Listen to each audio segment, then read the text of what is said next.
Actualmente, la mayoría de los pacientes que se hospitalicen están relacionados a pacientes no vacunados, ¿ya? Entonces, actualmente la causa más común de que un paciente se hospitalice por COVID es que no tenga vacunas.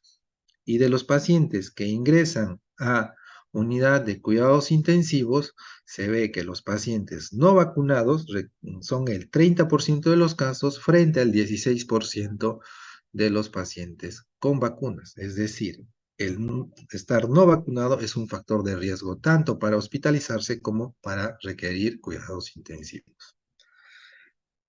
La tasa de mortalidad en la edad pediátrica realmente fue muy baja, fue de 0,17 por cada 10.000 habitantes. En cuanto a la transmisión es de persona a persona, ¿ya? A través de las secreciones respiratorias. En la edad pediátrica también se ha respetado eso. Pero también se ha detectado en otras muestras que no sean respiratorias, como heces, sangre, secreciones oculares y semen, pero no se ha podido detectar qué tan contagiosas pueden ser estas nuevas muestras, ¿no? No se ha podido determinar su potencial de contagiosidad.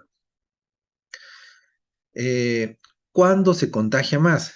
¿Cuándo contagia más? 2 días antes y un día antes del inicio, y un día después del inicio de los síntomas. O sea, 2 días antes de que inicien los síntomas hasta un día después de que inician los síntomas son los días donde más contagian estos pacientes. Pueden seguir contagiando hasta los 7 días, pero ya en, este, digamos, con menor potencial de contagiosidad. Se ha visto también en la edad pediátrica que se ha estado detectando en forma prolongada este material genético en exámenes moleculares. O sea, si un niño tenía una infección, el paciente estaba asintomático, se le seguía haciendo pruebas moleculares y el paciente seguía teniendo material genético. Esto no implica que el paciente tenga una infección prolongada, ¿ya? Lo que va a determinar es la evolución clínica. El riesgo de transmisión va a depender del tipo de exposición. ¿A qué me refiero? Por ejemplo, si nosotros estamos expuestos a ambientes cerrados con muchas personas, pues probablemente la contaminación va a ser más cercana, como el caso de los hospitales, las emergencias, son lugares donde tenemos una alta exposición al virus, entonces probablemente nos vayamos a contagiar. Existe una transmisión asintomática o presintomática, o sea, el paciente va a contagiar sin síntomas. La contaminación ambiental, también hubo mucho en cuanto a si nos quitábamos los zapatos antes de entrar a la casa, nos quitábamos las prendas antes de entrar a la casa. Se sabe que la contaminación ambiental sí se puede dar, pero en lugares donde existe altas cargas virales, por ejemplo, los hospitales. Los hospitales, en las superficies de las paredes o lugares donde existe exposición, personas enfermas, sí puede haber material que puede contaminarnos. Entonces, por eso hay que siempre usar nuestras mascarillas y lavado de manos. ¿Qué sabemos del virus? Es un virus de tipo ARN, es un beta coronavirus del mismo subgénero que el virus del síndrome respiratorio agudo severo del SARS. Tiene una similitud de secuencia muy cercana a dos coronavirus que infectan murciélagos. Por eso se cree que podría ser la principal fuente de transmisión al ser humano. Posee 4 proteínas estructurales, la S, la spike, y las otras de membrana, que las vamos a ver enseguida. Entonces, el SARS-CoV-2 va a tener estas proteínas, siendo la más importante la proteína S. Esta proteína S es a través de la cual este virus se va a unir a las células de nuestro organismo, ¿no? De nuestros tejidos. Y se va a unir a unos receptores que se denominan EK2 o AC2. El virus, a través de la proteína S, se va a unir a estos receptores, EK2. y a través de esta metaloproteasa transmembrana serina 2 va a generar una escisión. ¿Qué significa una escisión? Se va a desprender de la pared celular y juntamente con el virus va a ingresar a nivel intracelular. Estamos aquí como ejemplo clásico en un neumocito, porque es, digamos, la célula que más se ha descrito y donde se ha visto mayores, donde se ha podido descubrir más la fisiopatología. Entonces, una vez al ingresar el virus con la enzima convertidora de angiotensina 2, lo que va a hacer es, va a evitar que la angiotensina 2 se convierta en angiotensina 1. Es decir, la ECA2 es el antagonista de la ECA1.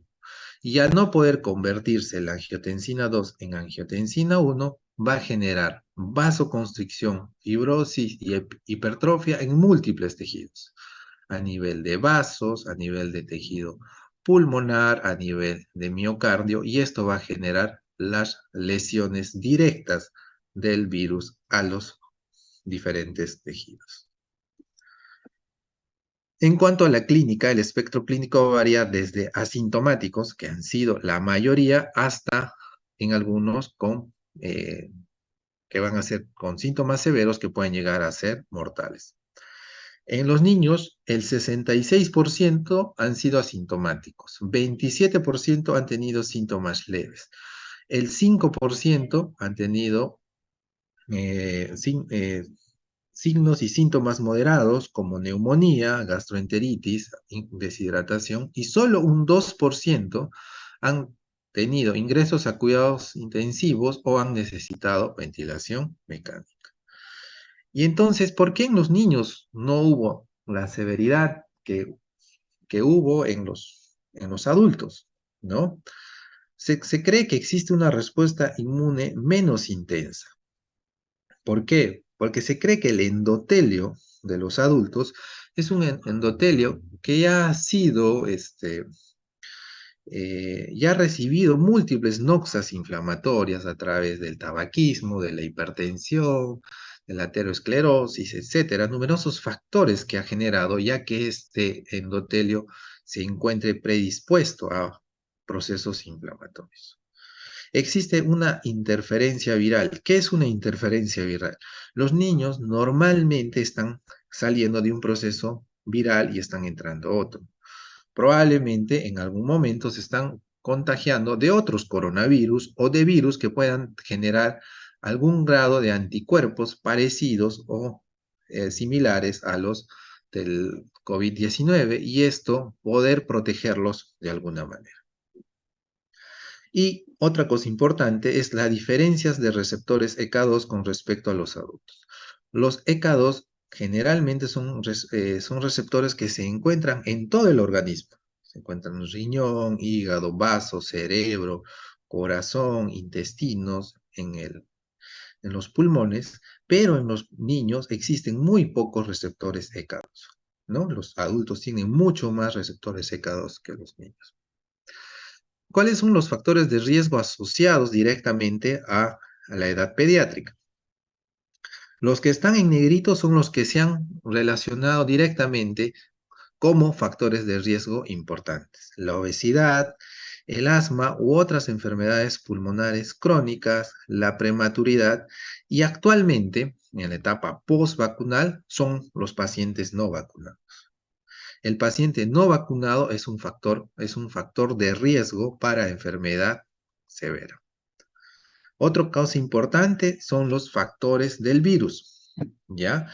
Por ejemplo, dentro de toda la evolución, la cepa o la variante Delta fue la que trajo mayores complicaciones a los niños en cuanto a enfermedad severa, o sea, produjo más enfermedad severa, ¿no? Esos fueron los que estuvieron mayor relacionados con ventilación mecánica. Mientras que Omicron no. Omicron contagió a todos, pero hizo enfermedad leve. Mientras más factores de riesgo asociados, mayor posibilidad de hacer enfermedad grave. Si uno, dos o tres o cuatro factores tenía el paciente, tenía mayor posibilidad de hacer enfermedad grave. Dentro de las manifestaciones clínicas, tanto los varones como las mujeres se afectaron de igual manera, no hubo predominio por género. También los síntomas variaron según las variantes, ¿no? Por ejemplo, fiebre, tos y dificultad respiratoria se encontraron en casi todos, pero a predominio de la variante Delta. Fiebre, tos, en todos los reportes, pérdida de olfato o de gusto, por ejemplo, se encontró más en la variante Delta. El dolor de garganta se encontró más en la variante Omicron. Otras manifestaciones clínicas se han informado como anomalías cardiovasculares. Los pacientes pudieron hacer miocarditis, ¿no? Como principal complicación. Los síntomas gastrointestinales incluso se presentaron sin síntomas respiratorios, como diarreas, vómitos. Las manifestaciones neurológicas generalmente se dieron en los pacientes que llegaron a hospitalización o hicieron enfermedades severas, pueden haber hecho convulsiones, pueden haber hecho encefalopatías como complicaciones agudas. Algunos hallazgos cutáneos, que también con poca frecuencia, pero que sí se llegaron a reportar, como lesiones maculopapulares, urticariales, vesiculares y algunos nódulos de color púrpura rojizo en los dedos, en la parte distal de los dedos, que se llamaron dedos de COVID. Así se llegaron a reportar.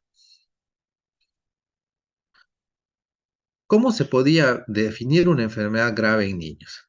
Ya, había muchos consensos, no había consenso, perdón, había muchos reportes, no habían consensos, pero dentro de los consensos más serios, como de la CDC, podríamos decir que un paciente se puede considerar que tiene enfermedad grave cuando el paciente tiene una prueba de PCR positiva y tiene compromiso grave del sistema, de algún sistema como alguno de los siguientes. A nivel respiratorio, que el paciente necesite oxígeno suplementario o mayor soporte respiratorio, que haya hecho broncoespasmo grave, infección de las vías respiratorias inferiores o que haya presentado derrame pleural. Eso se considera una enfermedad grave. Desde el punto de vista cardiovascular, que el paciente haga arritmias, que haga edema pulmonar debido a insuficiencia cardíaca izquierda, aneurismas de las arterias coronarias o que necesite vasopresores. A nivel renal, que el paciente esté en insuficiencia renal aguda, esto es insuficiencia renal aguda o necesidad de diálisis. A nivel neurológico, que haya tenido un accidente cerebrovascular, una hemorragia intracraneal aguda, convulsiones o encefalitis. A nivel gastrointestinal se han reportado casos de apendicitis, pancreatitis, hepatitis. A nivel hematológico, neutropenias severas, anemias graves, trombosis venosa profunda y embolia pulmonar.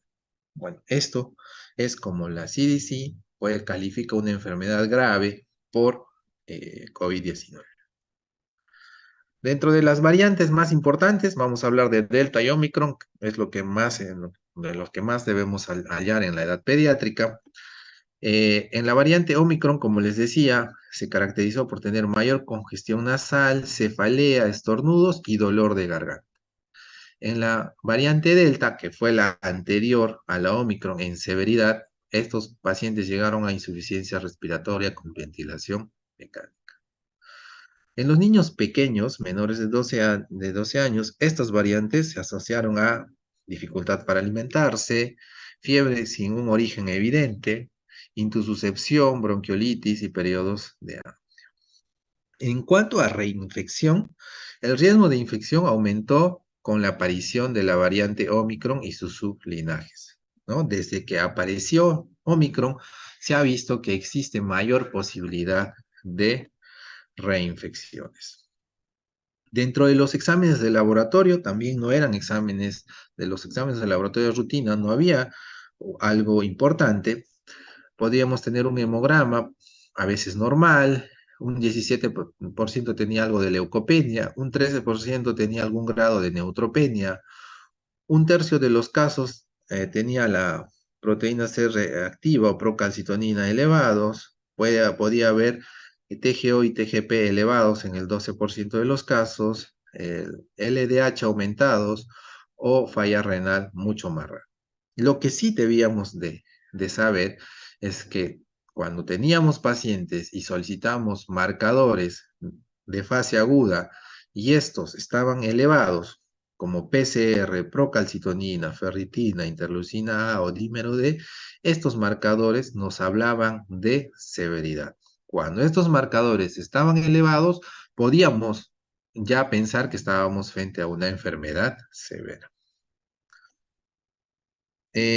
Las pruebas de diagnóstico, ¿a quiénes debemos hacer? Debemos realizar actualmente pruebas de diagnóstico a todo paciente que tenga síntomas compatibles con COVID-19, independientemente del estado de vacunación o gravedad de los síntomas, ¿no? A veces nosotros ahora en la emergencia, pacientes con fiebres persistentes o fiebres o cuadros respiratorios que no tienen una evolución, digamos, dentro de lo habitual, se les pide pruebas para COVID-19 que tenga un paciente manifestaciones de síndrome inflamatorio multisistémico, el cual vamos a hablar en un ratito, exposición a personas con COVID-19 confirmados por laboratorio en 14 días anteriores, en algunos lugares, generalmente no de rutina en nuestro país, pero para los que se programan para procedimientos quirúrgicos,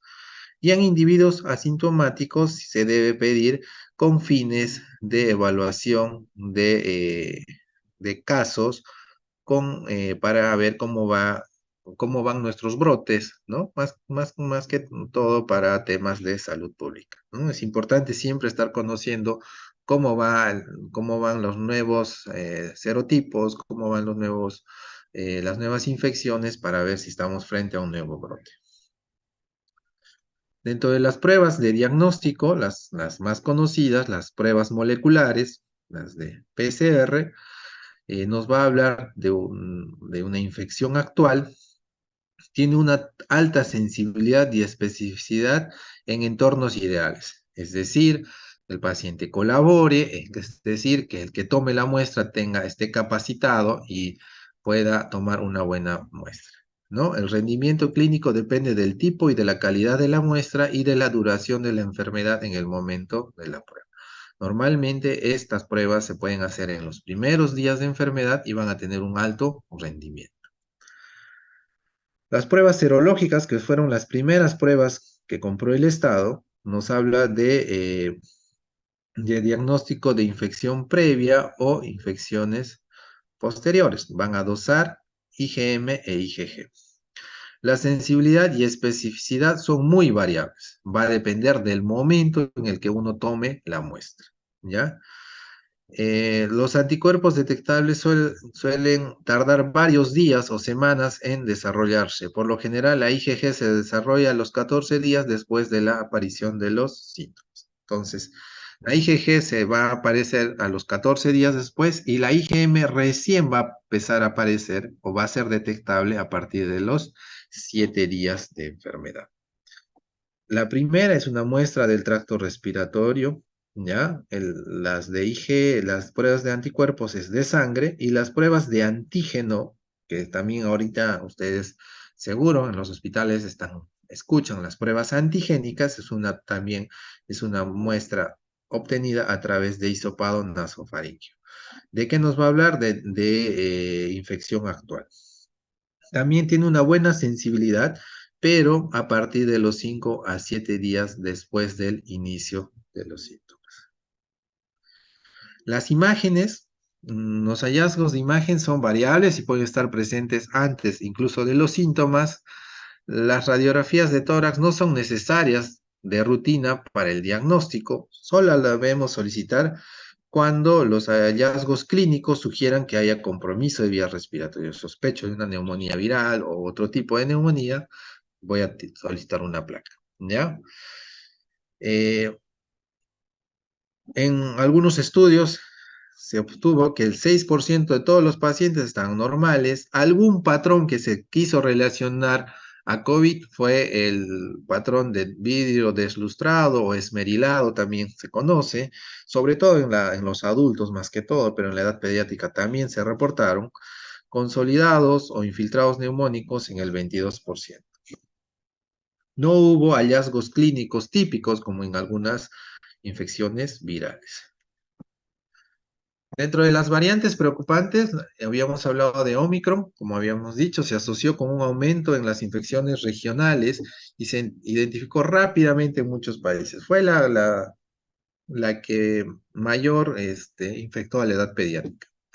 Tiene más de 30 mutaciones en la proteína espiga y se ha asociado incluso con una mayor transmisibilidad y una menor susceptibilidad a los anticuerpos, es decir, a las vacunas, ¿no? Entonces va a evadir la inmunidad humoral inducida por la infección y la vacuna en mayor medida que las variantes, ¿no? Entonces, a veces las vacunas no llegaron a cubrir algunas de estas variantes de Omicron, ¿ya? eh, estas enfermedades han dado formas más leves en relación a otras, como la Delta, ¿no? Esta variante fue la más prevalente antes de la Omicron, es altamente transmisible también. Los niveles de ARN viral son más altos en el momento del diagnóstico y permanecen más altos durante más tiempo, ¿no? Esta fue una de las variantes que mayor mortalidad trajo, sobre todo en la edad adulta.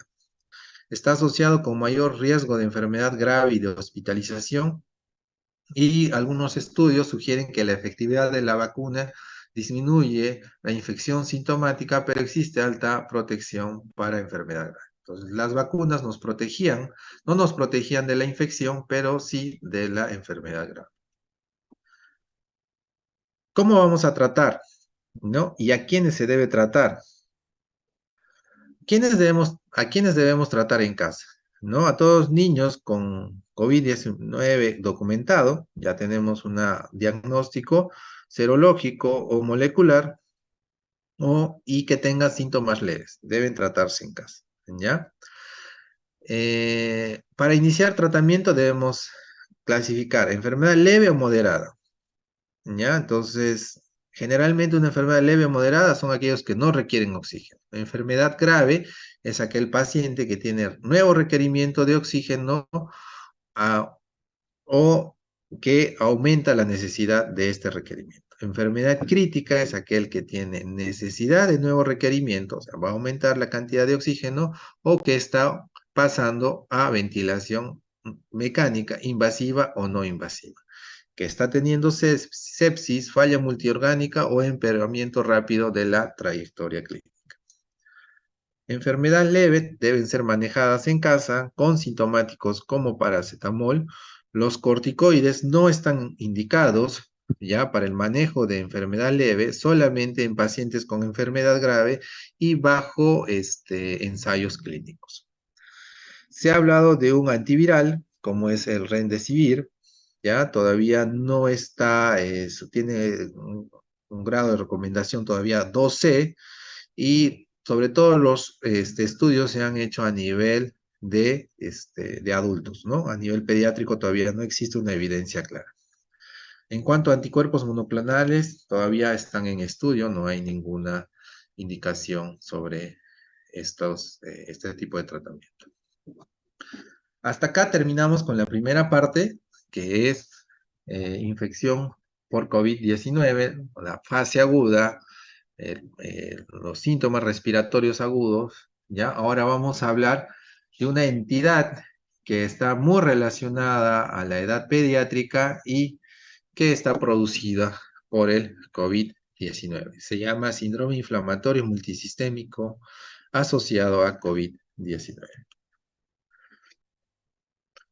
Durante la pandemia, en abril del 2020 se describieron por primera vez eh, algunos casos de síndrome inflamatorio multisistémico, ya que se estaban relacionando a infecciones por SARS-CoV-2. Los informes iniciales aparecieron en el Reino Unido, Italia y Nueva York. Recuerden que en Italia fueron donde primero fallecieron muchos adultos, igual que en Reino Unido. En Italia se describió un aumento de 30 veces en la incidencia mensual de enfermedad de Kawasaki. Durante la pandemia empezaron a tener muchos casos que se parecían mucho a enfermedad de Kawasaki. En mayo del 2020 se reporta en Londres la primera serie de 8 casos de niños con clínica parecida a enfermedad de Kawasaki. Los datos epidemiológicos todavía de este síndrome son limitados y todavía están evolucionando a diario. Se ve o se cree que los niños afrodescendientes e hispanos parecen que tienen mayor susceptibilidad a tener este problema. Afecta más a varones y se ha visto que dentro de la presentación ha habido algunas variantes, ¿no? Había algunas variantes de síndrome inflamatorio multisistémico que se parecían a enfermedad de Kawasaki. Otros se parecían a síndrome de shock tóxico. Otros se parecían a linfohistiocytosis hemofagocítica secundaria, o otros se parecían a un síndrome de activación de macrófagos, ¿no? O sea, habían esas variantes clínicas que estaban apareciendo durante la presentación de esta nueva enfermedad. Actualmente se sabe que es un síndrome inflamatorio postinfeccioso. ¿Qué quiere decir? Que yo después de haber tenido, o en este caso los niños después de haber tenido una infección documentada o no por síndrome inflamatorio, después de algunas semanas, los reportes dicen 2 a 6 semanas, empiezan a tener este síndrome. ¿Ya?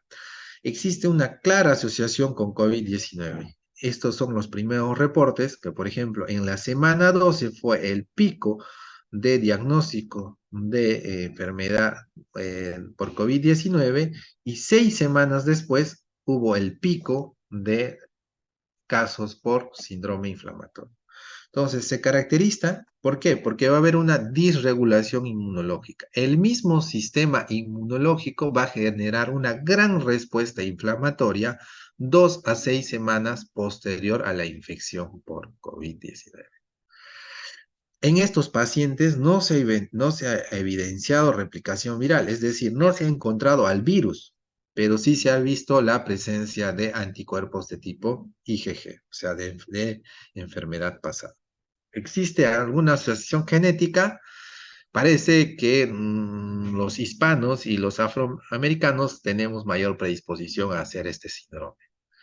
Existe varios tipos de presentación, sí, vamos a describir algunos que están los más conocidos actualmente. En cuanto a su fisiopatología, aún están en discusión, ¿ya? Se proponen algunas teorías, como por ejemplo esta gran respuesta inflamatoria disregular, es decir, el, el sistema inmune, después de haber controlado el proceso infeccioso, semanas después va a tener una reacción inflamatoria desmedida, ¿ya? Y se cree que está producida por una activación de los linfocitos TCD8 gracias a estos anticuerpos IgG, y esto va a generar una gran activación de monocitos y una cascada inflamatoria. Se parece que hay una pobre respuesta inmunológica neutralizante temprana. ¿Qué quiere decir? Que cuando nosotros tenemos infecciones por virus, quien va a mediar la infección viral es el factor de necrosis tumoral y las interleucinas. Entonces, nosotros tenemos una infección viral y rápidamente nuestros valores de factor de necrosis tumoral y interleucina se elevan rápidamente para controlar el proceso infeccioso. En estos pacientes, esta respuesta es muy lenta y recién hace pico a las 2 o 6 semanas y genera una gran respuesta inflamatoria.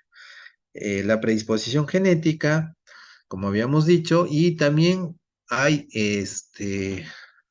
una alteración en la autoinmunidad que se cree que se asemejaría a lo que desencadena un superantígeno, como por ejemplo, parecido al shock tóxico estafilocócico, existe una variación, parece que el COVID-19 podría desencadenar esta respuesta de tipo superantígeno, como en el shock tóxico. Una de las presentaciones se va a parecer a la enfermedad de Kawasaki, ¿ya? Entonces, la enfermedad de Kawasaki es una infección que va a estar mediado por eh, factores inflamatorios como son las citocinas, la interleucina 1, interleucina 6, factor de necrosis tumoral. El gatillante de la enfermedad de Kawasaki se cree que es un virus y hay predominio por la raza asiática, ¿no? La enfermedad de Kawasaki tiene bastante predominio por la raza asiática. Casi todos los estudios que tenemos de enfermedad de Kawasaki son de esta parte del mundo. En cambio, en el síndrome inflamatorio multisistémico no existe una liberación de citocinas, existe una tormenta de citocinas, existe una liberación excesiva de citocinas.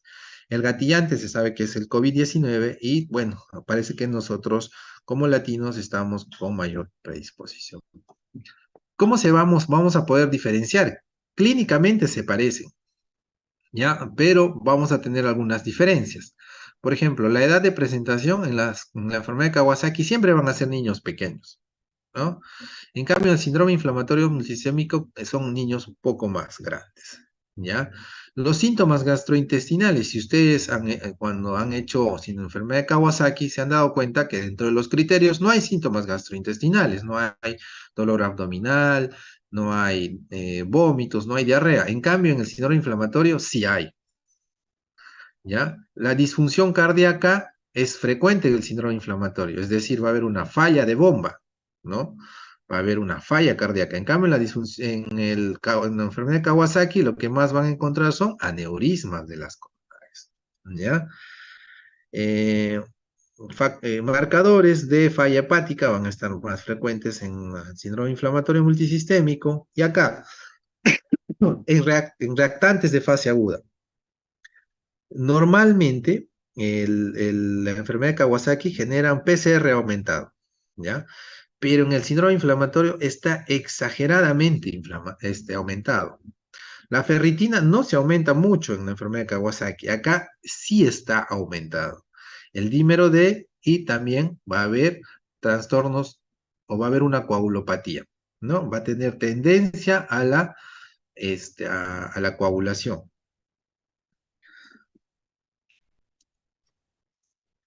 Entonces, ¿qué manifestaciones clínicas vamos a tener en un paciente con sospecha de enfermedad de Kawasaki, de síndrome inflamatorio multisistémico?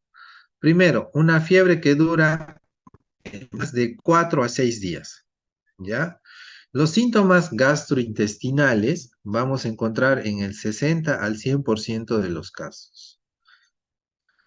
Vamos a encontrar rash, muy parecido a la enfermedad de Kawasaki, en el 45 a 76. Conjuntivitis en el 30 a 81%, lesiones mucocutáneas en 27 a 76%. Entonces, acá lo que va a predominar generalmente son los síntomas gastrointestinales. El paciente va a hacer fiebre y síntomas gastrointestinales.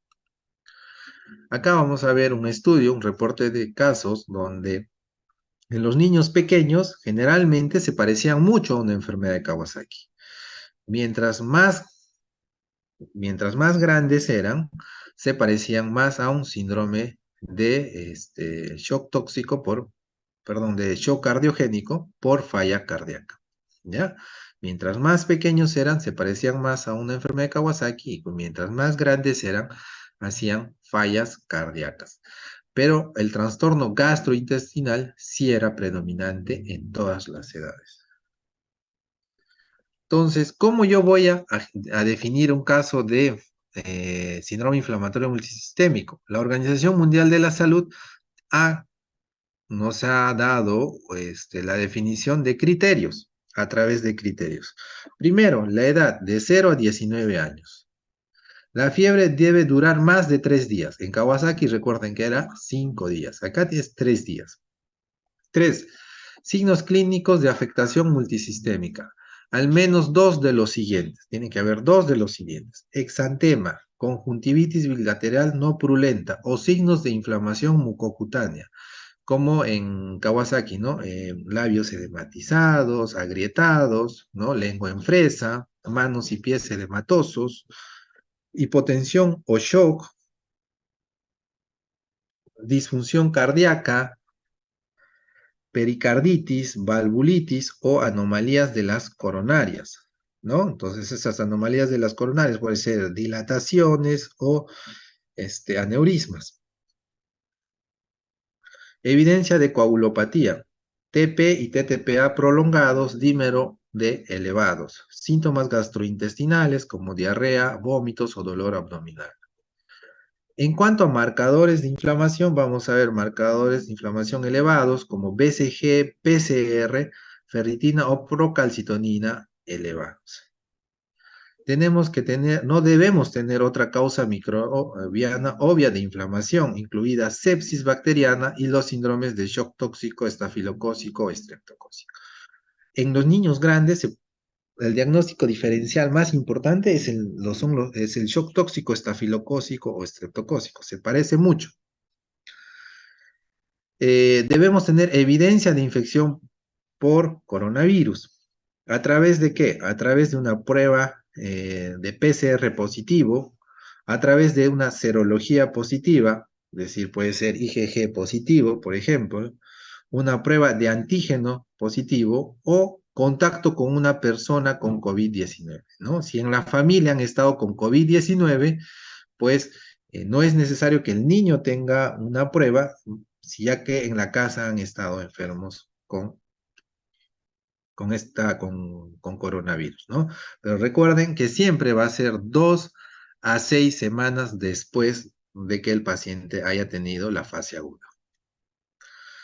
Dentro de los exámenes de laboratorio, lo que va a marcar son la linfocitopenia, la neutrofilia, aumento del dímero D y aumento de los reactantes de fase aguda, ¿no? En cuanto al hemograma como tal, no va a haber una característica clara, ¿ya? Entonces, generalmente se va a caracterizar por aumento de marcadores de fase aguda a valores bastante altos. La afectación cardiovascular es lo más importante del síndrome inflamatorio multisistémico. Ahí la importancia de poder diagnosticarlo. Es común y una de las características claves para definir enfermedad grave. Si hay afectación cardiovascular, el síndrome inflamatorio multisistémico se considera como enfermedad grave, porque también a veces, en muy pocos casos, no hay enfermedad, no hay afectación a nivel cardíaco. Dentro de la afectación cardiovascular, lo más común es miocarditis, ¿ya?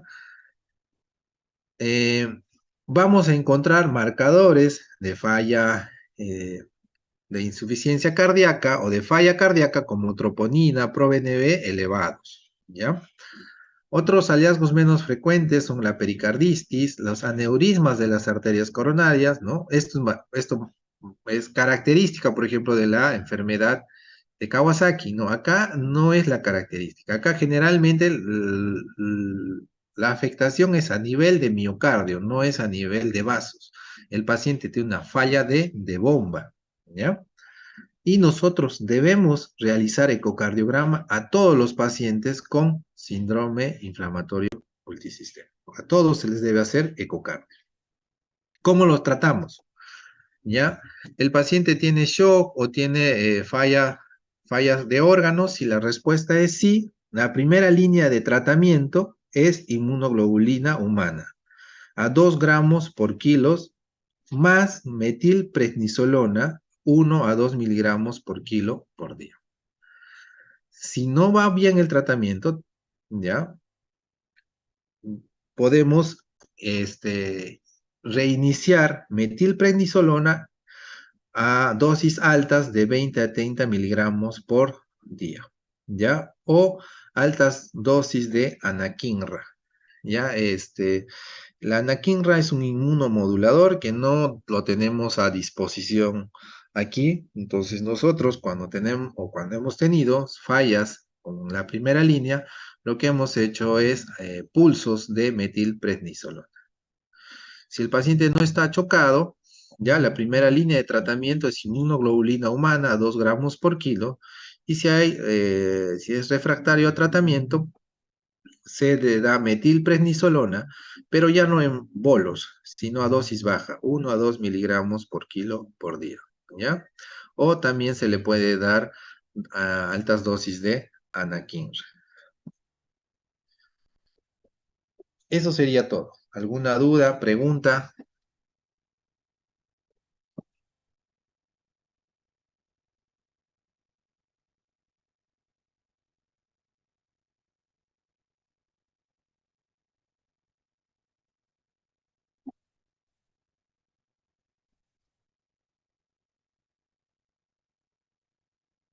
¿Todo bien? ¿Alguna duda, pregunta? Doctor, una consulta. ¿Los síntomas gastrointestinales que tenían los pacientes con el síndrome, en este caso, se caracterizaban por qué mayormente? Dolor abdominal, diarrea y vómitos.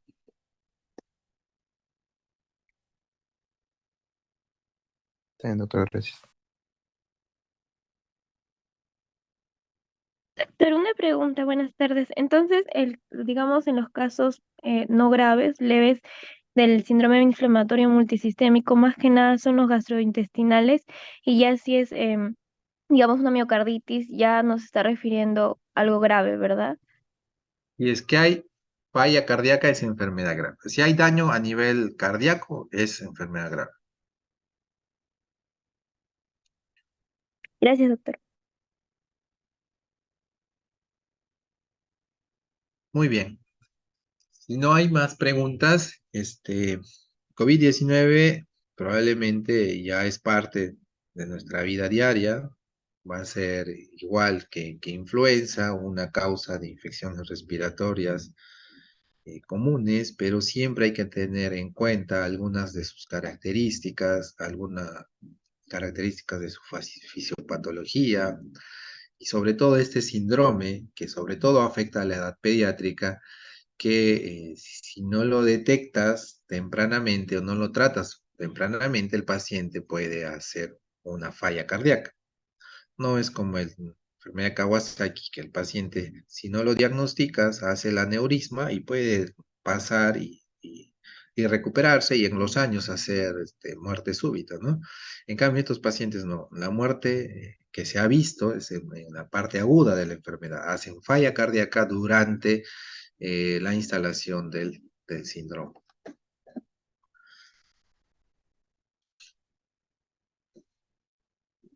Y no hay más dudas, eso sería todo.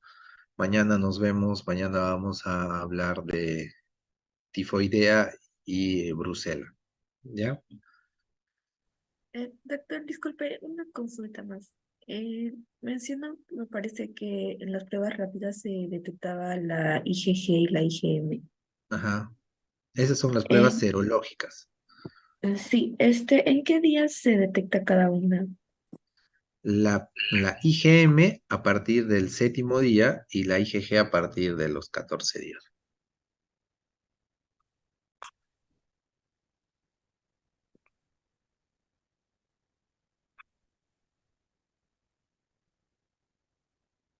Gracias, doctor.